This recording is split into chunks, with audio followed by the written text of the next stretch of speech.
recognize the elderly person who doesn't like his own TV set to watch the program? Well, he might be a common person like us who couldn't resist to get the experience of a new TV set which looks better than the old one.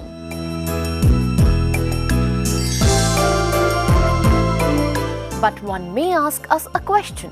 How can one TV set be better than another TV set?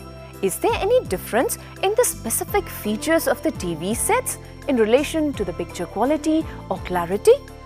Let me be more specific here. This old gentleman was watching his TV in standard format or SDTV, whereas our young friend was watching it in what we technically call as high definition television or HDTV. Here I am referring to the difference between SDTV and HDTV. Believe me, if the old person would have been John Logie Baird, he wouldn't have been surprised. Rather, he would have been extremely happy to see his dream of watching the television in high definition coming true. John Logie Baird, a Scotsman who was the first person in the world to demonstrate a working television system. On January 26, 1926, John Logie Baird demonstrated a viable television system using mechanical picture scanning with electronic amplification at the transmitter and at the receiver. The video signal could be sent by shortwave radio waves or over ordinary telephone lines, leading to the historic transatlantic transmissions of television signal from London to New York in February 1928. Today, almost every home has a television set. Although television today works on a different system from Baird's. He was the one who had envisaged almost all the advancements in the field of television that we experience today. He had dreamt of giving people colored picture with depth, that is 3D or three-dimensional, which would look a lot more real than a flat 2D or two-dimensional one. He also envisaged a system that would make TV pictures extra sharp and clear. Since the time John Logie Baird in the early 20th century invented the first TV, the technology has advanced to a great extent, including the principle of signal generation and transmission or reception process. In 1985, two authors, Matthias and Patterson, predicted something very interesting about the television technology in their book, Electronic Cinematography. In their words, the future of electronic cinematography lies in high-definition television. When video images achieve a resolving power comparable to images recorded on 35mm film, electronic cinematography will begin to realize its full potential. Conventional television receivers used a modification of the cathode ray tube CRT, and these sets were quite bulky and fragile due to their glass vacuum dome. With advances in materials and technology, the TV screens are less bulky, miniaturized, and are becoming popular, although they are little costlier. Let us now move to actual television system. Any television system comprises of two sections, that are audio and visual sections. When any scene is shot for television, the visual is picked up by the camera, while the audio is caught using microphones. Every TV system has to transmit these audio and visual signals in synchronization so that they are reproduced faithfully at the receiver end. We all know that while the audio signal transducers, that is, microphones, take care of converting the audio signals into electrical signal, TV cameras convert the visual signal into electrical signal.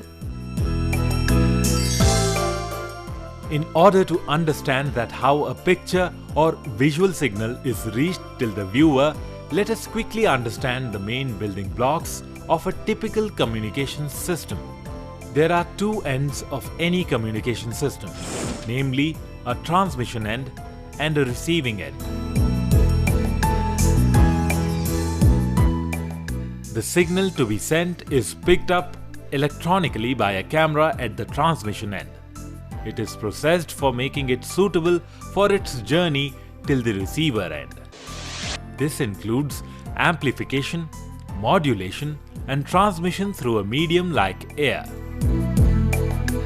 At the receiver end, the signal is demodulated, amplified if necessary, and then presented to the viewers in audio and visual form through television set in our homes. Now, when the signal is sent through a medium via an antenna, it has to be sent in a serial form, meaning the signal amplitude keeps on varying with time continuously. This is easily done in the case of audio signal. Like I'm speaking to you in serial form, one word after another, and you are listening to me in the same order serially. But this is not exactly true of the picture or video signal. As you know, a picture has many points which give out light simultaneously. In electronics terminology, these points are called picture cells or pixels. The intensity variation at these points for any color is the signal. The optical signal emitted by many points of the picture or scene is received by the lens in our eye simultaneously or parallelly. The visual signal seen by our eye at any instant may be considered to be originating from a two-dimensional source. Now, in a communication system, this data should be sent over to the medium of transmission simultaneously. Let's imagine we are using optical fibers for transmitting them. We will have to divide the picture in small parts and assign one fiber per part. To send a picture of a postcard size, we will require to bundle hundreds of fibers together so that the information from each point of the picture reaches the other end. One would appreciate that this is not a very viable solution if we want to take the signal even few meters away, let alone thousands of kilometers, that the video signal has to travel in practical situations.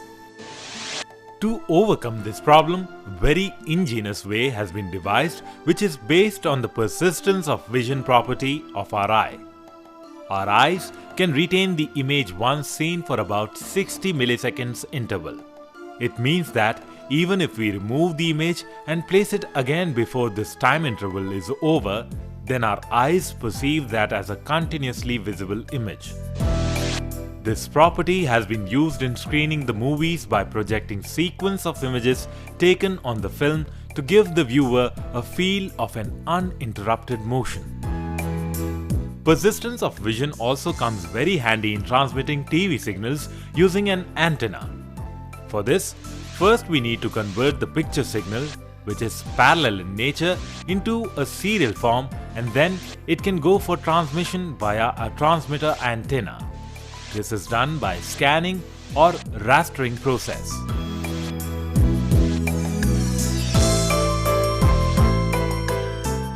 A picture frame to be transmitted is segmented in different horizontal lines. Then each line is scanned pixel by pixel from one end to the other. Then the scanner is moved to the next line by retrace line. Retrace in horizontal for every line. This way the picture is converted to a serial form which contains information about light intensity at every pixel. This information is transmitted serially. At the receiver end, in our TV sets, this signal is received and shown on the screen using the same format that was used to initially scan the picture. So you can see one which is the exact replica of her original picture. When we read a page, we read it from left to right and up to down. In TV, it's similar, but sufficiently fast scanning is used so that our eye sees the picture as a whole and not as a scanned one. Now, this process of horizontal scanning was good for transmitting one picture frame, but in television we need to transmit the frames continuously. Hence, once we reach the end of the first image, we need to begin the horizontal scanning once again. So, we again go back to the left-hand top corner by what is known as the vertical retrace. The vertical scanning is similar to horizontal scanning, except for the obvious difference in the direction of movement and the fact that everything happens much more slowly. There are typically 833 pixels per line and 625 lines per frame. So, the new frame is traced after scanning 5,20,625 pixels per frame. The number of pixels per frame is nothing but product of the number of horizontal lines per frame and the number of pixels per horizontal line. When we transmit the TV signals from the transmitter, it gets received by the TV sets manufactured by various companies. All these TV sets should display the same TV picture as is transmitted by the TV station. To ensure the uniformity in the reception, the signal is sent following some set standards with regard to the number of horizontal lines and number of pixels per line, as well as frames per second are standardized. There are mainly two formats: National Television Standards Committee (NTSC) and Phase Alteration by Line (PAL) for color systems. In India, we use PAL-B system, which is a variant of PAL system. All these standards have 4:3 aspect ratio. This is the ratio of horizontal to vertical dimension of the receiver picture or transmitter camera tube. There was a time when a salesperson in a TV showroom used to quote the rate for 14-inch or 21-inch TV set. Even today, if we go to a TV showroom, we would find the specification written below the TV screen: 81 cm or 32-inch LED display, and so on. If we watch carefully, we would notice that our TV screen is in rectangular shape. Then does 14-inch or 21-inch refer to the height or width of the TV screen? Confusing, isn't it? Actually, a salesperson neither refers to the height nor to the width of the TV screen, but refers to the diagonal of the rectangular TV monitor or screen. Now you would be curious to know that instead of specifying the dimension of TV screen in two dimensions, that is height and width, why is it expressed in one dimension, that is in terms of diagonal of the rectangle? How could a diagonal of a screen represent the height as well as the width of a screen?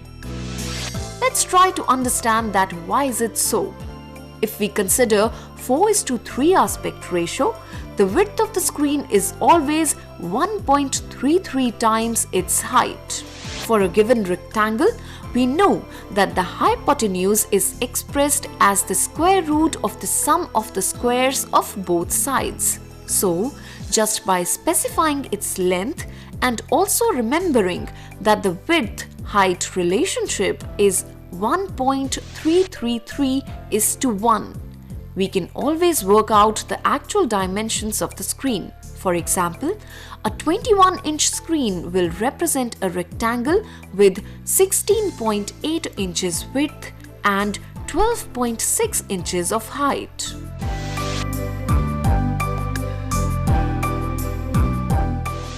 But here, the question arises that how the aspect ratio of 4:3 for TV screens was adopted in the first place.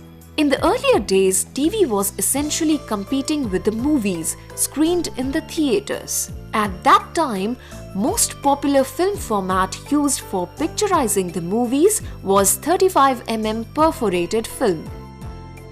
The perforations were made to pull the film on the sprockets of the projector.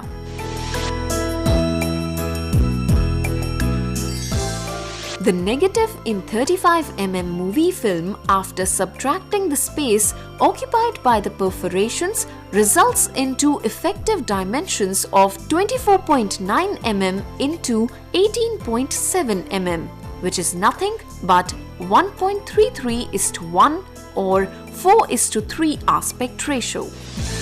So, it was thought that if television began its life with tubes of the same aspect ratio, movies could be broadcast without any modification in the frame size. But after all, our two eyes are set side by side, and so their field of view has an aspect ratio a good bit wider than 4:3. The televisions in PAL or NTSC standards have respectively 625 or 525 horizontal scan lines per frame. To avoid seeing these raster lines, we are supposed to sit at least 7 screen heights away from the TV screen. When we view the TV from that far, the image we are watching will occupy only 10 degrees in our horizontal field of view. Now, let's look at the HD TV or so-called high definition picture. First of all, its aspect ratio is much wider. 4:3 has jumped to 16:9, or in the film nomenclature, 1.33:1 has become 1.78:1.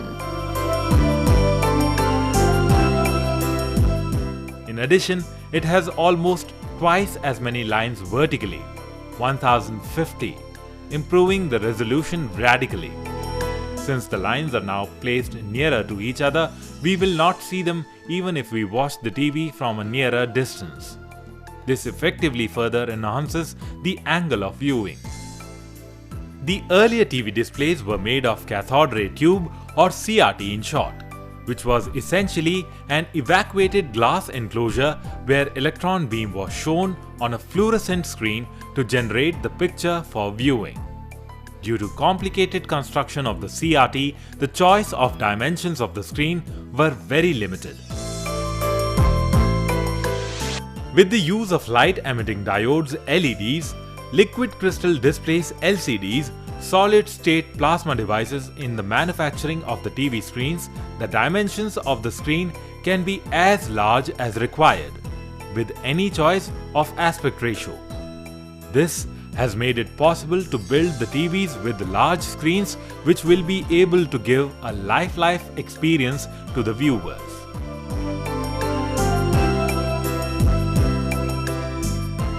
Any of these widescreen formats is a better approximation of the human visual field than the boxy, nearly square shape of a TV screen. In addition to the enhanced viewing experience due to wide angle provided by the new aspect ratio, the HD TV also has smaller pixel size, typically having 1080 lines of 1920 pixels each.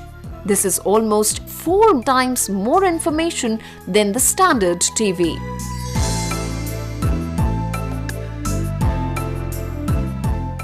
Now let us actually experience the production process in SD as well as in HD TV format.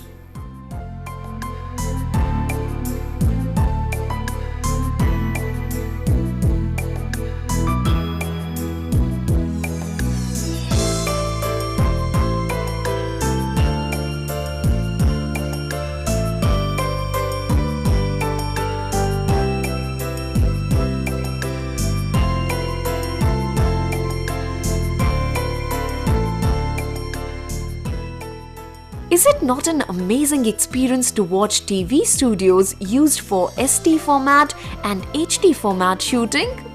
Technology has been constantly redefining television. We need to keep a watch on technology which is moving extremely fast.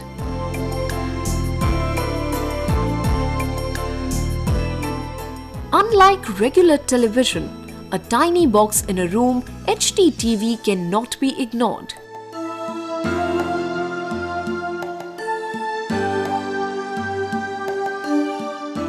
Who can read a magazine in a movie theatre?